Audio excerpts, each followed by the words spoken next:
Mesdames et messieurs, bonsoir. On se retrouve dans cette nouvelle édition de 22 heures. Voici les titres de ce journal. Pour les actualités nationales, le chef de l'État a présidé les travaux de la 17e séance du Conseil des ministres aujourd'hui.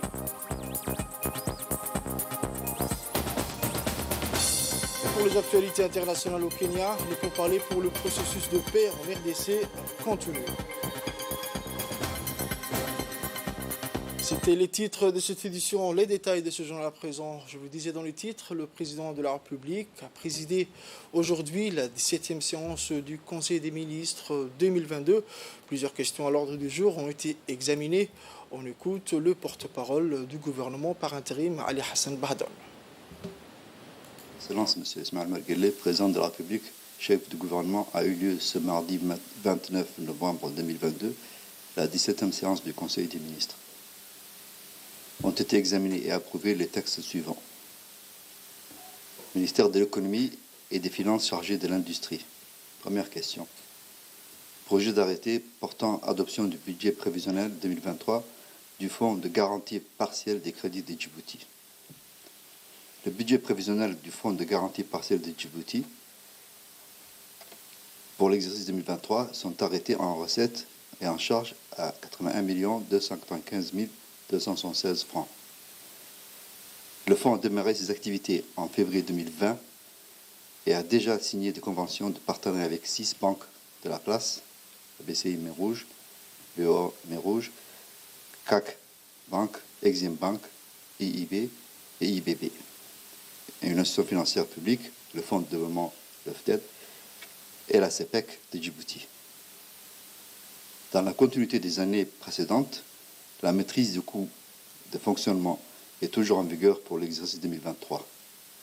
Concernant les réalisations du Fonds de garantie de Djibouti, 107 dossiers ont été traités pour un montant total de 302 millions de francs Djibouti, réalisés avec les banques pour un montant total de 264 millions de francs Djibouti, et la CEPEC Djibouti pour un montant de 23 millions de francs Djibouti. Au courant de l'année 2023, le fonds a envisagé de lancer 2 produits. Il s'agit de la finance islamique et du logement abordable. Ministère de l'Agriculture, de l'eau et de la pêche, de l'élevage et des ressources halieutiques. Deuxième question. Projet de loi portant approbation des comptes financiers 2020 de l'Office national de l'eau et de l'assainissement de Djibouti, ONEAD. Le compte financier de l'ONEAD pour l'exercice 2020 sont arrêtés en produit à 8 192 millions. En 2020, l'ONEAD a produit 23 millions de mètres cubes d'eau potable. Ces chiffres est en augmentation de 9,4% par rapport à 2019. Seuls 15,3 millions de mètres cubes d'eau ont été facturés en raison de la pandémie de Covid-19 qui a perturbé les activités commerciales de l'ONEAD. Les recettes tirées de la vente d'eau s'élèvent à 5,6 milliards de francs Djibouti, soit 68,3% des produits.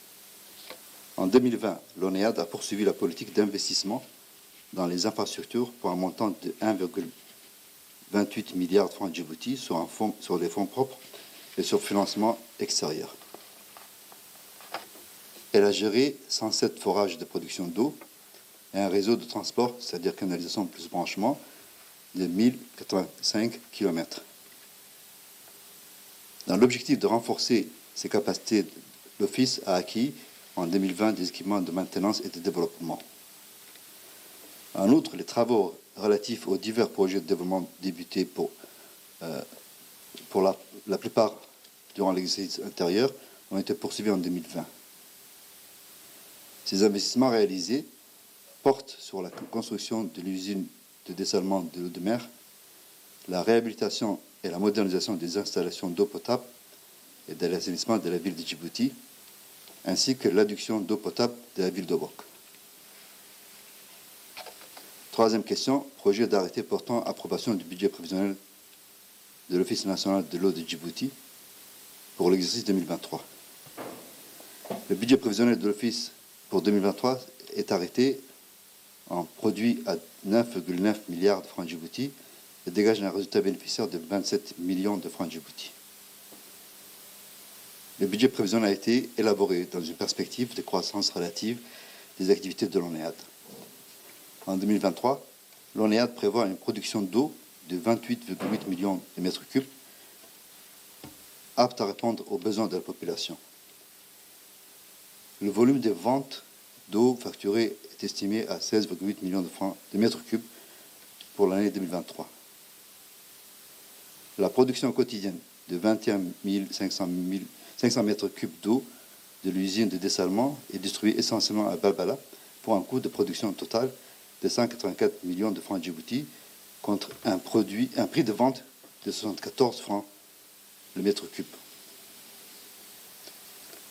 En 2023, afin d'améliorer progressivement les performances de ces activités, l'Office poursuivra les objectifs de redressement, notamment accroître le nombre de branchements neufs dans la ville de Djibouti, ville et ses environs au niveau des nouvelles cités résidentielles, ainsi que dans les 5 régions, améliorer et renforcer le fonctionnement commercial de l'Office en engageant les moyens nécessaires afin d'obtenir une facturation correspondant aux consommations réelles des usagers, engager des actions nécessaires pour un meilleur recouvrement des impayés, tant au niveau des particuliers que des entreprises et des administrations publiques que les clients institutionnels.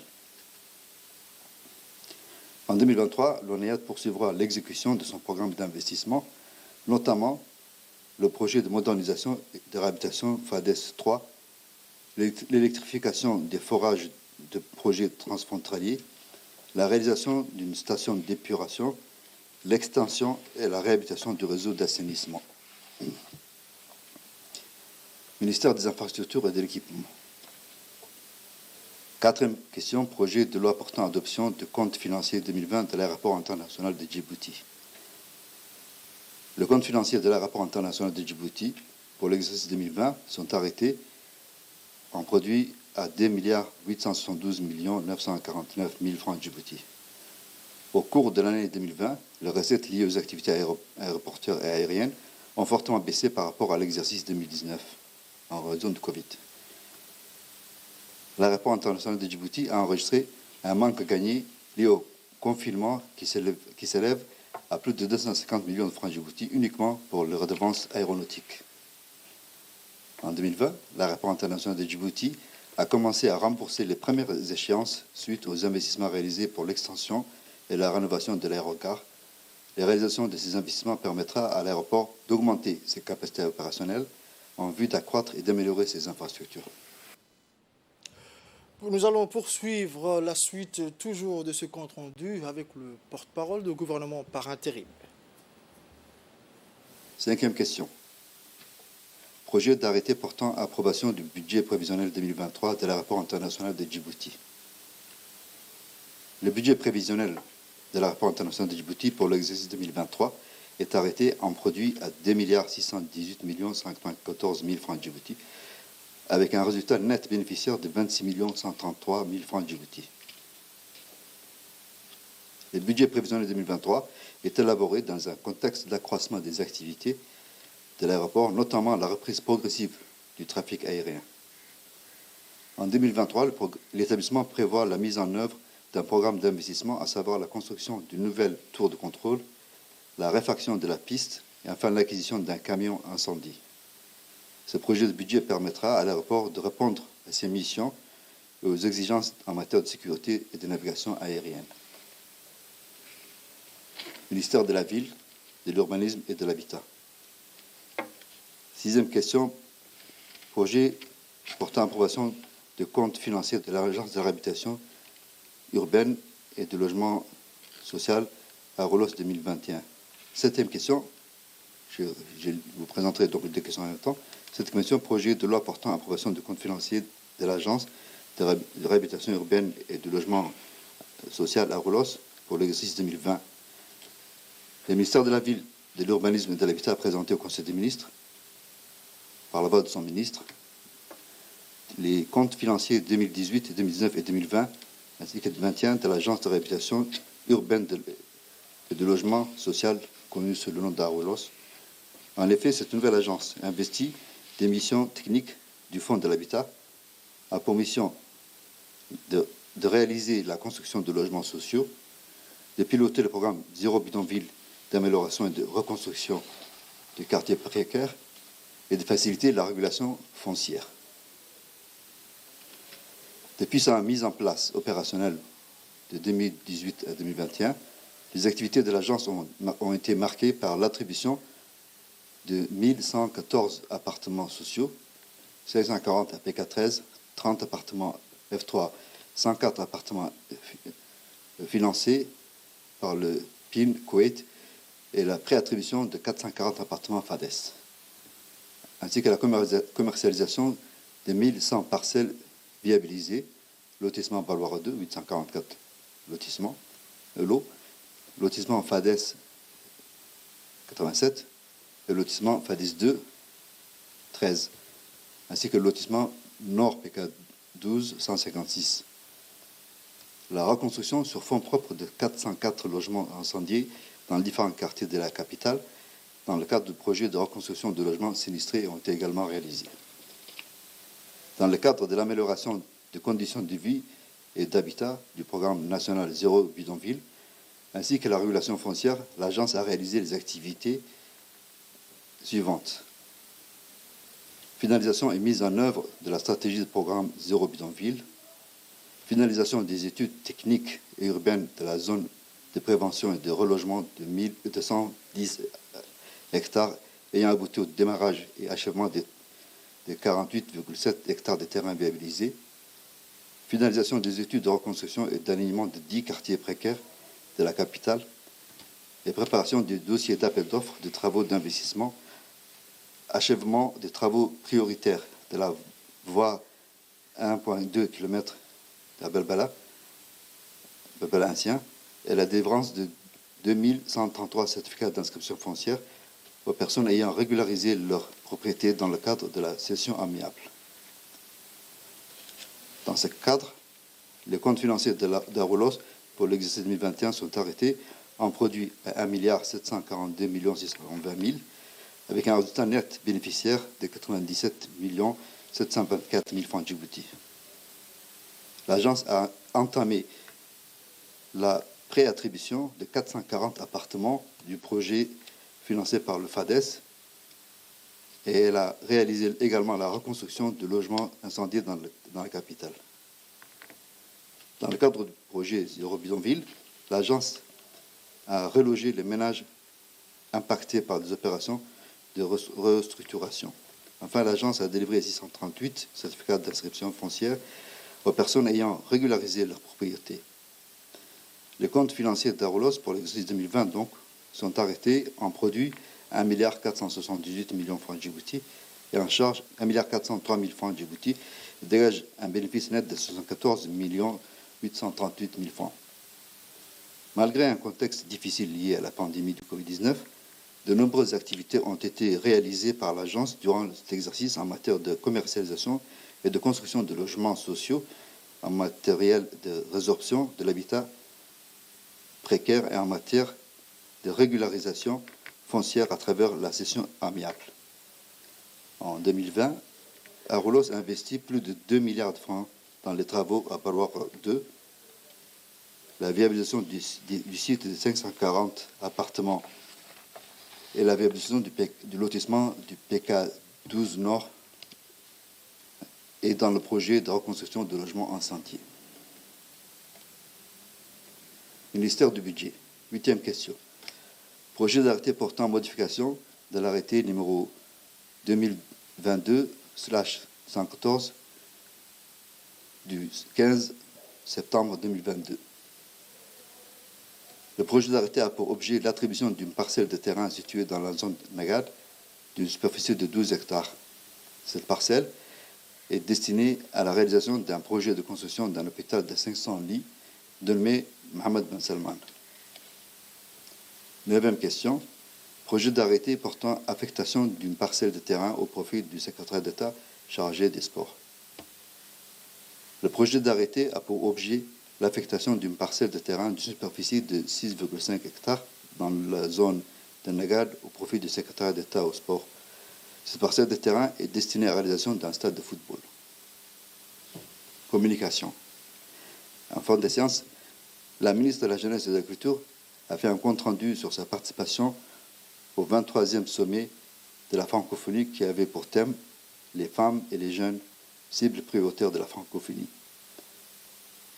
Ce sommet s'est tenu du 18 au 22 novembre à Tunisie, dans la ville de Djerba. En marge du sommet, la ministre de la Jeunesse et de la Culture a participé également au Forum de la jeunesse francophone du 16 au 20 novembre 2022. Ce forum avait pour objectif de développer les projets communs dans le domaine des médias qui pourraient contribuer au développement et à la solidarité entre les pays francophones. Dans le cadre de lancement des séjours d'activisme, la lutte contre la violence à l'égard des femmes, le ministère de la Femme et de la Famille, avec l'appui du FUNIAP, a organisé ce matin un atelier de gouvernance de la réponse nationale aux violences basées sur le genre au Palais du Peuple. Cet atelier a été présidé par la ministre de la Femme et de la Famille, Mme Mouna Ousmane Adan, et a également vu la participation du ministre de la Santé, Dr Ahmed Roble, le secrétaire général du ministère de la Justice, M. Maki, la représentante du FUNIAP, Mme Aïcha Ibrahim, les représentants de l'UNFD, la directrice des observatoires, la directrice de genre également, et les représentants des organisations internationales et les ministères concertants. Cet atelier s'inscrit dans le cadre du renforcement des capacités des femmes afin d'assurer le respect de leurs droits et de leur intégrité physique et morale.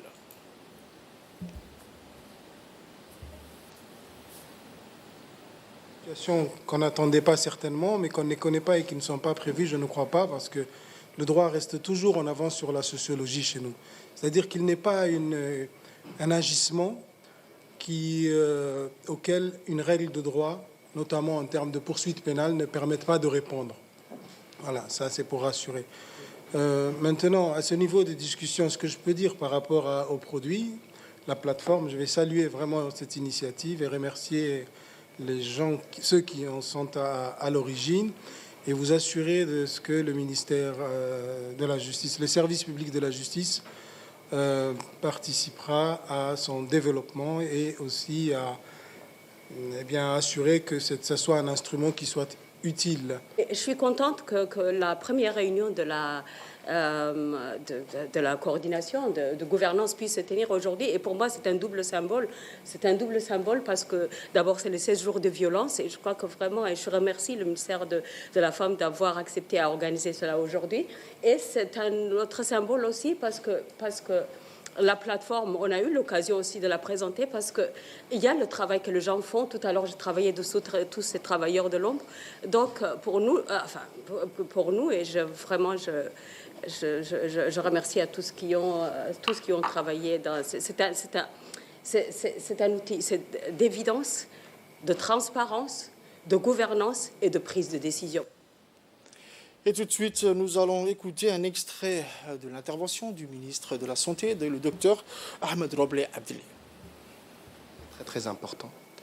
La violence basée sur le genre, nous l'avons parlé hier au niveau de l'UNFD, et que ce n'est pas quelque chose qui est nouveau.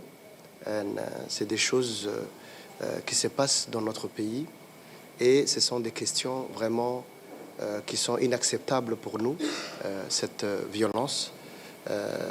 Ceci étant dit, depuis maintenant un certain nombre d'années, il y a cette plateforme ou bien ce comité intersectoriel du ministère de la Santé, ministère de la Femme, ministère de la Justice. Je pense qu'il est temps aussi d'incorporer d'autres ministères qui, eux aussi, peuvent jouer un rôle très important. Je pense au ministère de la Communication, je pense au ministère de Bienwarf, qui sont des ministères aussi qui sont très très importants. La plateforme que vous nous présentez ici, je pense qu'elle est intéressante. Il faut toujours bien gérer les cas, il faut bien suivre les cas. Il ne faut pas qu'il n'y ait pas de perte de temps et que dès qu'il y a une agression ou dès qu'il y a un fait, en tout cas, quel que soit le fait, qu'il soit enregistré le plus vite possible et qu'on puisse, de façon dynamique, suivre par l'intermédiaire d'une plateforme le le déroulement, en tout cas, suivre le cas là où il est, peut-être lever les contraintes s'il y en a, et ça nous permet de suivre vraiment tous les cas. Donc je pense que nous l'accueillons favorablement, cette plateforme.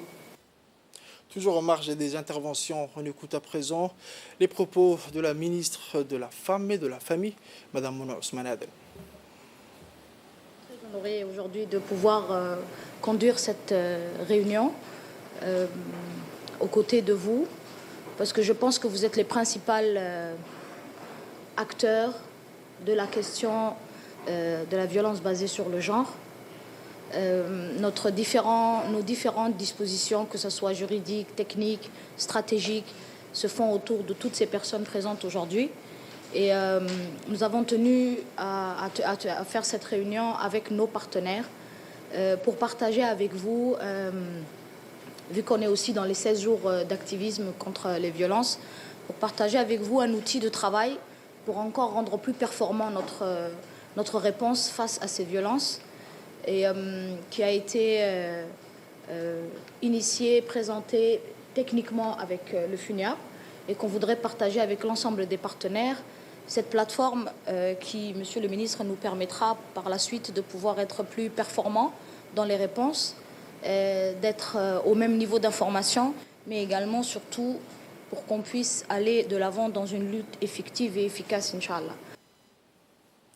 Autre actualité de ce journal, des parlementaires de l'Assemblée nationale, en l'occurrence l'honorable député Amin Mohamed Jama et l'honorable député M. Haroun Hassan Gueti, ont pris part aux 17e réunion annuelle du Forum sur la gouvernance d'Internet qui se tient à Addis Abeba.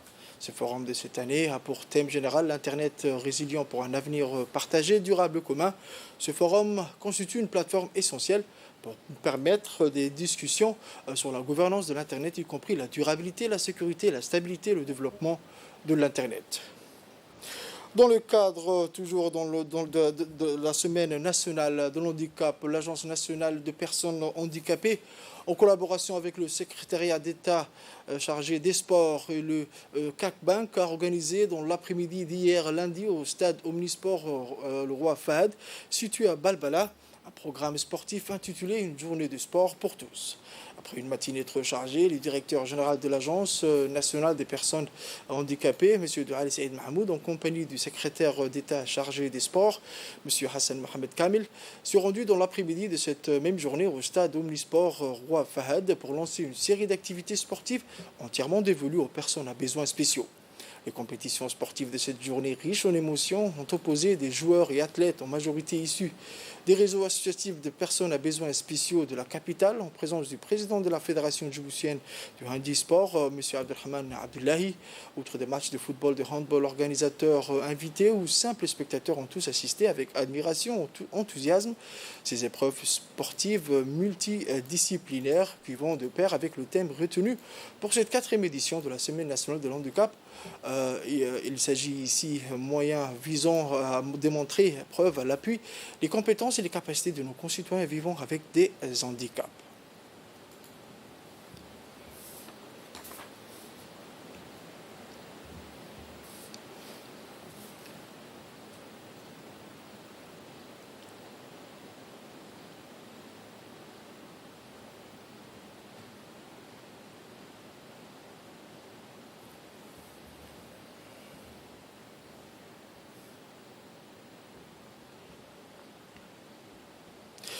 Le directeur de l'ANPH, M. Ali Saïd Mahmoud, a indiqué que depuis sa création, l'ANPH n'a de cesser de doubler d'efforts pour concrétiser les programmes et projets initiés par le président de la République, El Hadj Ismaël Marguelé. Il a remercié également le secrétaire d'État chargé des sports pour sa présence, comme chaque année, dans ces compétitions sportives qui sont organisées dans le cadre de la Semaine nationale du handicap. C'est un moment de joie pour nous tous, a-t-il indiqué.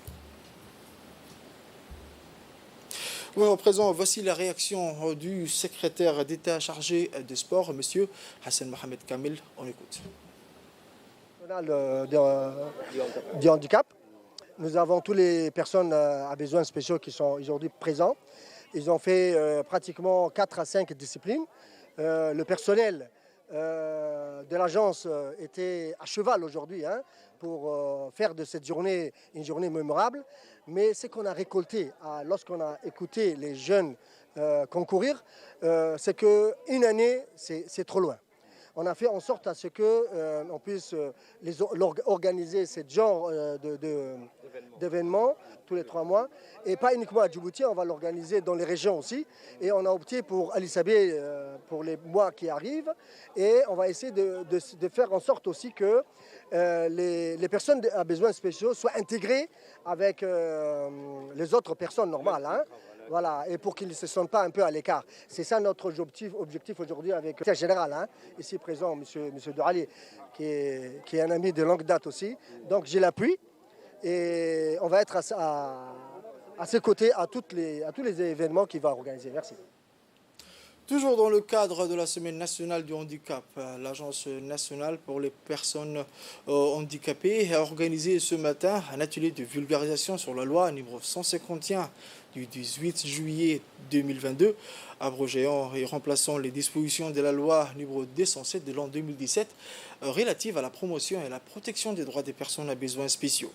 Présidé par le directeur général de l'ANPH, la cérémonie de coup d'envoi de cet atelier a été honorée par la participation effective de nombreux représentants de différents ministères sectoriels en présence du représentant permanent adjoint du PNUD, M.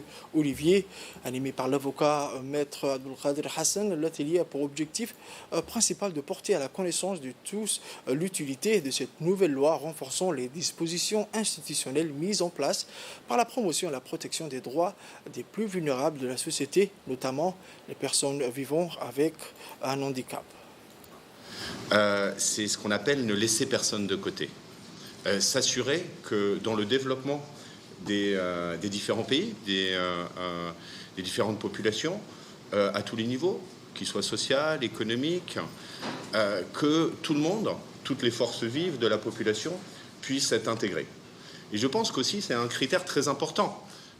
On voit à travers le développement de chaque pays, comment une population, un pays, prend soin des siens et prend soin des populations les plus vulnérables. Dans son discours inaugural à cette l'ouverture de l'atelier de vulgarisation, le directeur général de l'ANPH, M. Douali Saïd Mahamoud, a souligné l'importance que cette loi revête dans les efforts engagés par le gouvernement à travers l'ANPH afin de renforcer les lois relatives à la protection des droits des personnes handicapées dans tous les domaines de la vie. Que cet atelier également, qui s'inscrit dans le cadre de la Semaine nationale du handicap, a pour objectif principal de porter à la connaissance de toutes les composantes de la société sur l'existence de dispositions de cette nouvelle loi, d'où sa vulgarisation. Cette loi est une assurance pour nous tous, a-t-il indiqué, car chacun de vous peut un jour devenir une personne à besoin spécial, a-t-il martelé. Au nom de l'ANPH et au nom propre, il a tenu à remercier à tous et à toutes les participants des différents ministères. Le directeur a mentionné également que cette noble initiative s'inscrit dans le cadre de la politique nationale initiée par le président de la République, El Hadj Ismaël Marguele, car cette loi a été promulguée par un décret présidentiel pour la promotion et la protection des droits des personnes handicapées en République de Djibouti. Ensuite, voici un extrait de la réaction de l'avocat, le maître Abdelkader Hassan. On a présenté la réforme juridique qui a été faite sur la loi sur les personnes à besoins spéciaux, donc les personnes handicapées. Et donc cette réforme, la loi a été promulguée par le président de la République en juillet 2022. Et plusieurs modifications ont été apportées. Parce qu'en fait, comme vous le savez, les personnes handicapées ont des droits. Donc la République de Djibouti a ratifié la Convention internationale sur les personnes handicapées. Et donc la nouvelle réforme juridique, en fait, prenant en compte la Convention internationale qui a été ratifiée par la République de Djibouti. En tant que conseil aussi juridique, j'ai accompagné aussi la NPH et surtout les personnes handicapées devant la justice. Parce que vous savez, comme tout le monde, les personnes handicapées, malheureusement, font l'objet de violences et des délits et des crimes. Donc, ce qui fait que des discriminations aussi. Donc beaucoup de dossiers se retrouvent devant la justice et donc l'ANPH, l'Agence nationale des personnes handicapées, est amenée à accompagner les personnes handicapées devant la justice. Et donc, ce qui va ressortir de ces ateliers, justement, c'est de faciliter l'accès de ces personnes, notamment à la justice. Parce qu'on ne peut pas aujourd'hui, quelqu'un qui est en chaise roulante, être considéré ou traité de la même manière qu'une personne qui a ces gens pour marcher. Donc, il faut que l'accès soit facilité. Il faut que les services d'accueil des personnes handicapées soient aussi facilités. Et l'accompagnement juridique au niveau de la justice, c'est justement de permettre à ce que ces personnes handicapées puissent aller de manière sereine devant la justice et défendre leurs droits. C'est toujours dans cette même optique que le directeur général de l'Agence nationale des personnes handicapées, M. Doual Saïd Mahmoud, et le président de l'Université de Djibouti, Dr Jama Mohamed Hassan, ont procédé ce matin à la signature d'une convention de partenariat avec l'Université de Djibouti située à Balbala. La cérémonie de signature de convention de partenariat qui s'inscrit dans le cadre de l'amélioration des conditions de vie des personnes à besoins spéciaux et du respect de leurs droits fondamentaux. Cette convention a plusieurs objectifs dont le principe est d'introduire les enseignements universitaires des disciplines et des facultés des sciences et technologies pouvant améliorer les conditions des personnes handicapées. Cette convention permettra de renforcer afin de promouvoir l'intégration et l'inclusion des personnes à besoins spéciaux dans la vie socio-économique et éducative. Une délégation composée des hommes d'affaires de la République d'Ouganda, conduite par l'ambassadrice extraordinaire et plénipotentiaire de la République d'Ouganda en Éthiopie et Djibouti, son Excellence Mme Rebecca Otengo, a effectué aujourd'hui, mardi, une visite des différentes infrastructures portières du pays. La tournée a débuté par la société de gestion du terminal de Doralé. Sur place, la délégation ougandaise a été accueillie par les responsables de la société de gestion du terminal de Djibouti qui ont donné des informations sur le transbordement et les capacités et les performances de ce port. Ensuite, la délégation ougandaise conduite par l'ambassadrice s'est rendue au port de Doralé multipurpose, accueillie par le directeur général, le monsieur Jama Ibrahim Darar. Cette délégation a pu visiter le quai, le train et l'enceinte destinée pour le bétail. Lors d'une visite guidée dans ce port, le directeur n'a pas manqué de faire part aux visiteurs de marque les opportunités commerciales de son port. Ils ont montré également un intérêt particulier à l'exportation des bétails ougandais à travers nos ports. Par la suite, les hommes d'affaires ougandais ont fait un tour de la nouvelle zone franche internationale où ils ont pu voir les entrepôts, les hangars et les autres parties. À l'issue de cette visite, la délégation ougandaise a tenu une réunion avec le conseiller du président de l'autorité des ports et des zones franches, M. Mohamed Aden Nouaberi, en présence des directeurs des différents départements des autorités des ports. Les discussions ont été basées sur des sujets tels que l'augmentation du fret aérien et maritime du monde vers l'Ouganda et vice-versa, la synergie entre la route, le chemin de fer, l'amélioration de la compétitivité quant à l'exportation ougandaise. En outre, la coopération entre Djibouti et l'Ouganda dans d'autres secteurs tels que l'importation d'aliments et de boissons ougandais, l'éducation et le tourisme a été évoquée. L'Ouganda aimerait également louer un terrain au DIFT pour les entreprises ougandaises qui souhaitent opérer entre Djibouti et l'Ouganda. À cette occasion, une présentation sur les projets entrepris et ceux à venir lui a été fait, suivi d'une série de questions et réponses. Hier, le siège de la Poste a abrité une cérémonie de signature concernant la mise en place des services du centre de services aux citoyens. La présente convention a pour objet de décrire les conditions d'engagement ainsi que les obligations entre les parties concernées, la Poste de Djibouti et l'Agence nationale des systèmes d'information de l'État et la Direction générale de la population et de la famille.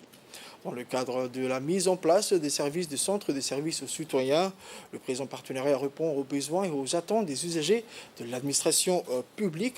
En effet, le levier digital et la délivrance de proximité des actes administratifs sollicités par les usagers publics. On écoute à présent un extrait des interventions respectives du directeur général de la population et le directeur général de l'ANCI. On écoute. La mise en place de ces centres de services aux citoyens permettra, d'une manière générale, à l'amélioration de la qualité des services rendus aux citoyens par des démarches simplifiées, rapides et de proximité. Ces centres de services tombent à point nommé pour la Direction générale de la population qui s'est engagée dans le rapprochement des services à ses usagers pour la mise en place à travers la mise en place des centres d'enrôlement de 2e arrondissement, 3e, 4e et 5e arrondissement. Mais malheureusement, dans le secteur de 1er arrondissement, on n'a pas pu avoir d'espace pour pouvoir mettre ces centres.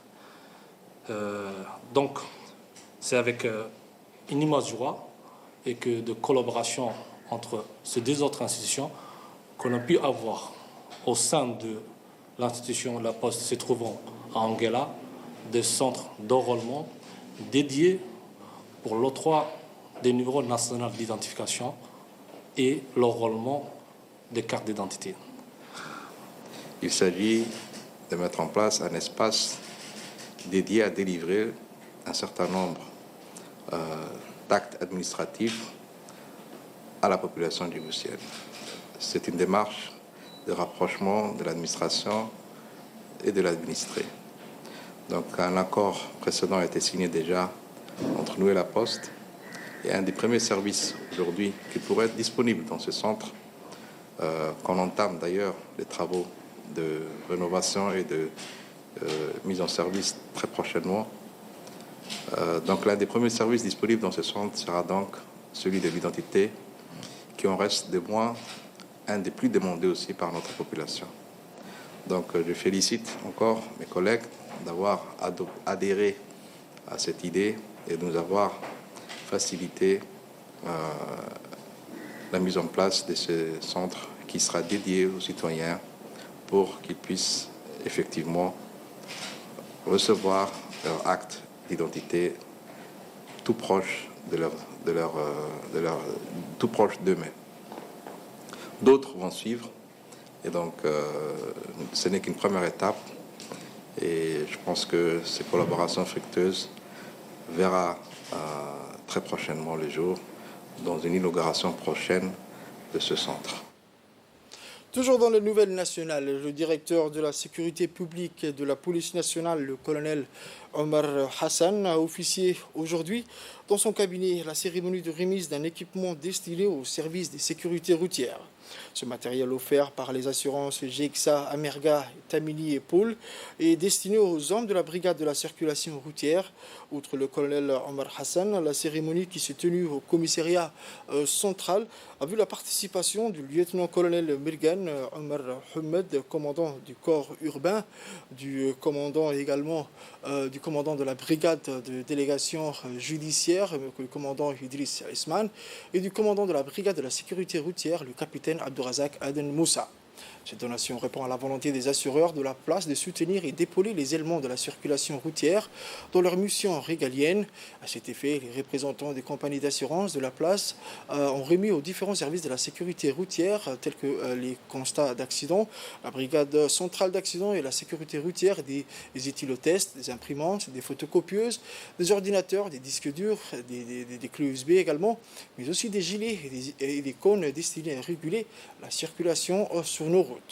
Ces matériels offerts par les assureurs de la place viennent à coup sûr renforcer l'arsenal des hommes de la sécurité routière.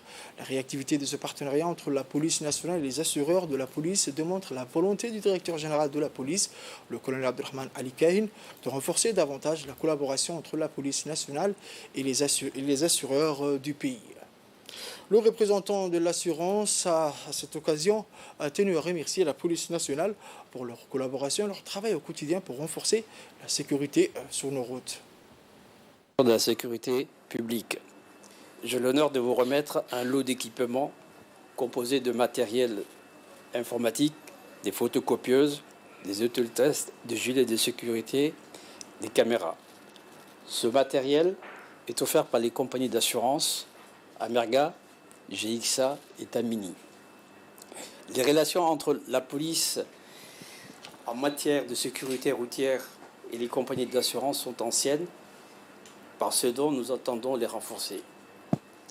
Ces nouveaux équipements aideront les agents de la police à améliorer les émissions de rapports destinés aux compagnies d'assurance pour l'indemnisation des victimes d'accidents de la circulation. Je vous remercie. De son côté, le directeur de la sécurité publique, le colonel Omar Hassan, a tenu à remercier les représentants des assurances pour leurs gestes louables. On écoute le colonel Omar Hassan. nous assistons à la remise de matériel informatique offert par les compagnies d'assurance à la police nationale. Ces équipements sont destinés à nos services chargés d'assurer la sécurité routière. En effet, nous avons des relations anciennes avec les compagnies d'assurance. Nos services travaillent depuis longtemps avec ces compagnies.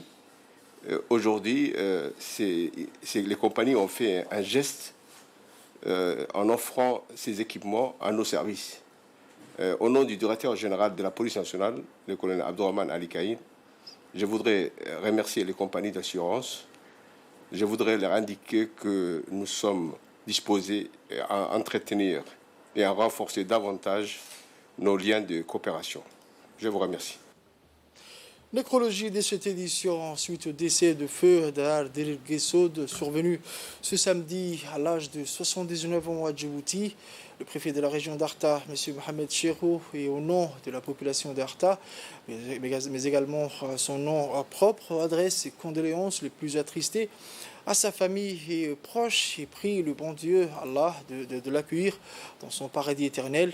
Allah le Tout-Puissant qui l'accorde au défunt Darar Derir Guessoud sa grande miséricorde. Amin. Inna lillahi wa inna ilayhi raji'un.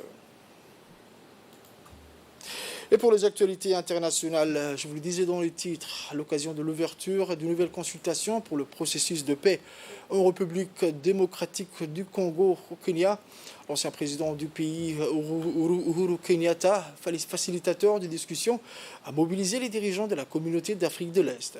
Ce troisième cycle de pourparlers qui se déroule dans la capitale kenyane, Nairobi, a été organisé avec un plan pour discuter des réformes qui faciliteront le désarmement d'un groupe rebelle du M23. Les présidents du Congo, de l'Ouganda et du Rwanda ont assisté virtuellement à la cérémonie d'ouverture. Bien que le M23 n'a pas été officiellement parti au pourparlers en Angola, il a déclaré qu'il accepterait le cessez-le-feu la semaine dernière. Mais il affirme également qu'il ne fait pas confiance au gouvernement congolais pour respecter l'accord et mettre fin aux hostilités.